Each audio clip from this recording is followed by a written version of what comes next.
हम चाहें तो अपने आत्मविश्वास और मेहनत के बल पर अपना भाग्य खुद लिख सकते हैं। और अगर हमको अपना भाग्य लिखने नहीं आता तो परिस्थितियां हमारा भाग्य लिख देगी।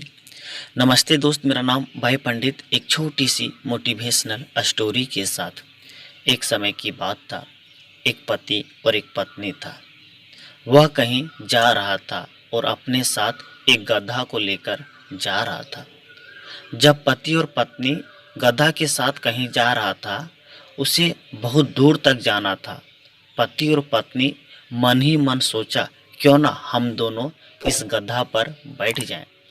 और जैसे ही पति और पत्नी उस गधा पर बैठ गया और जाना शुरू कर दिया।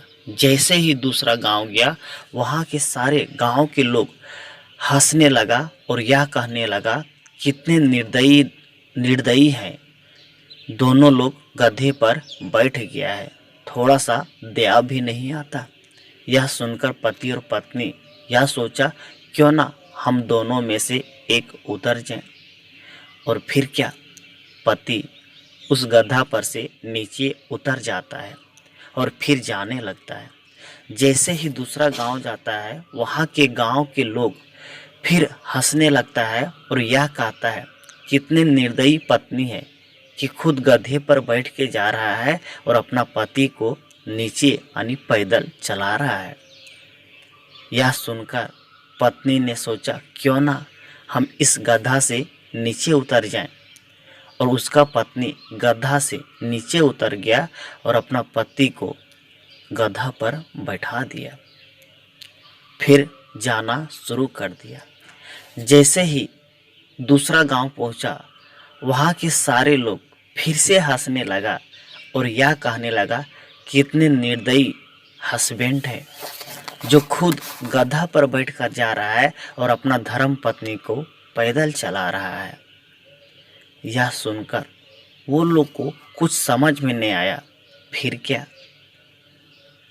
पति और पत्नी गधा को दोनों सपोर्ट के वजह से गधा को उल्टा लटका के अपना कंधा पर लेके जाना शुरू कर दिया।